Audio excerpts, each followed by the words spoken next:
இப்போ பாருங்க 8வது கணக்கு. கீழ்காண பெறுதல் மற்றும் செலுத்தல் கணக்கு மற்றும் கூடுதல் தகவல் 2018 டிசம்பர் 31 நாள் முடிவு ஆண்டுக்குரிய வருவாய் மற்றும் செலவு கணக்கை காட்டப்பட வேண்டிய சந்தா தொகையை கணக்கிட்டு கொடுத்தாங்க. இங்க சந்தா 2017, 18, 19 3 வருஷம் கொடுத்துருக்காங்க. அங்கே மேலே மட்டும் கணக்கு நல்லா பாருங்க. 2018 டிசம்பர் 31 நாள் முடிவு அடையும் கேட்டுறாங்க. அப்போ 2018 மட்டும் நம்ம எடுத்துக்கினா போதும். அந்த ஆண்டுக்குரிய அது மட்டும் எடுத்துனா போதும். இப்போ 2018 சந்தா பெற்றது வந்து 1,72,000. கீழே வருங்க 2000 பெற வேண்டிய சந்தா வந்து 8,000 ரூபா. கூடுதல் தகவல் கொடுத்துட்டு 2018ஆம் ஆண்டில் பெற வேண்டிய சந்தா 8,000. அப்போ 2018 நம்ம வந்து 8,000 ரூபா வர வேண்டியது இருக்கு. பெற வேண்டிய 8,000 போட்டு கூட்டி போட்டால் 1,80,000 ரூபா. இவ்வளோதான் இந்த கணக்கு. இது பார்த்துங்க. அதுக்கடுத்து பாருங்க, கேமரா ஆன் பண்ணாதான் நடத்திட்டேன், அதனால தான்.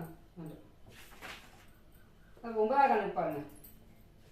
பின்வரும் விவரங்கள் ஒரு மண்டலத்தில் 2019 மார்ச் 31 நாள் முடிவுடன் ஆண்டுக்குள் இறுதி கணக்கில் எவ்வாறு தோன்றும் என காட்டுவோம். இதில் வந்து என்ன கேட்டிருக்காங்க, வருவாயில் செலவு கணக்கு கேட்டிருக்காங்க, இறுதி கணக்கு கேட்டிருக்காங்க. இங்கே என்ன கேட்டிருக்காங்க, 2018 மார்ச் 2019 மார்ச் கேட்டிருக்காங்க. அப்போது என்ன கொடுத்துருக்காங்க பாருங்க, 2017, 18 ஏப்ரல் டு மார்ச் கணக்கு.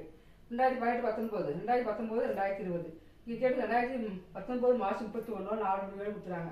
அப்போ நம்ம எடுத்தது 2018, 19 தான் எடுத்துக்கணும். 2019 மார்ச் 31நாக்கா 2018, 19 ஏப்ரல் டு மார்ச். அப்போ 2018 ஏப்ரல்லேருந்து 2019 மார்ச் வரைக்கும் கணக்கு. இப்போ 2018, 19 பெற்ற சந்தா 50,000 ரூபாய்.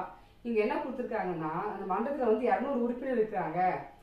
ஒவ்வொருத்தருக்கும் வந்து 400 ரூபாய் சந்தா செலுத்த வேண்டியது. இப்போ வந்து 2018, 18ஆம் ஆண்டு இன்னும் பெற வேண்டியது 2,000 ரூபாய் இருக்குது.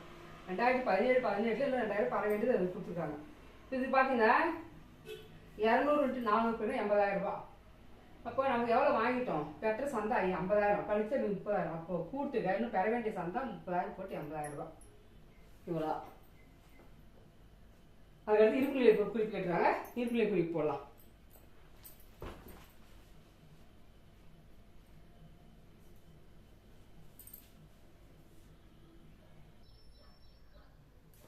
பாருங்க, இருப்புநிலை குறிப்பு எழுதுகிறேன். 2019 மார்ச் 31 இருப்புநிலை குறிப்பு இருந்தாங்க. இங்கே பார்த்தீங்கன்னாக்கா 2017, 18 கீழே கொடுத்துறாங்க பாருங்க. 2017, 18ஆம் ஆண்டு இன்னும் பெற வேண்டிய சந்தா. பெற வேண்டியதுன்னா நமக்கு சொத்து, வர வேண்டியது நமக்கு சொத்து. அப்போ பெற வேண்டிய சந்தா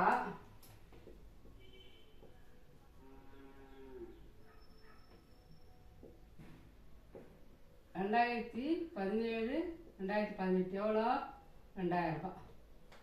இப்போ நம்ம இன்னும் பெற வேண்டியது எவ்வளோ இருக்குது, 2018, 19 பெற வேண்டியது எவ்வளவு நம்ம கணக்கு போட்டோம். 2018, 2019 பெற வேண்டியது 30,000 ரூபாய் கணக்கு போட்டோமா.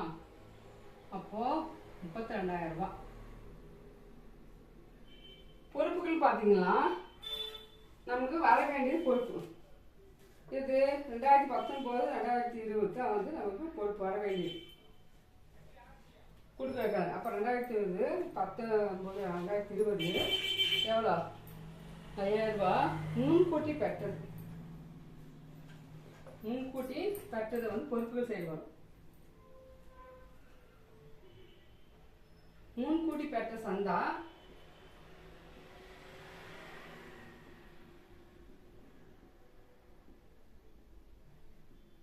2019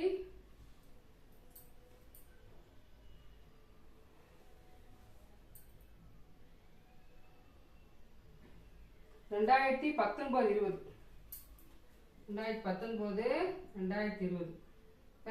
முன்கூட்டி 5,000 ரூபாய். இவ்வளோ மட்டும் போட்டு அப்படியே விட்டா சரி. இது போட்டு அப்படியே விட்டா சரி. அவ்வளோதான் கணக்கு. இவ்வளோதான் இருப்புநிலை குறிப்பில் தோன்றது. இதுதான் சொத்து. நம்ம வர வேண்டிய சொத்து இதுக்கும் போட்டோம். கடன் வந்து பெற வேண்டியது முன்கூட்டி பெற்றது. நம்ம திருப்பி கடன் பொறுப்பு இது வந்து இந்த சைடு போட்டுறோம்.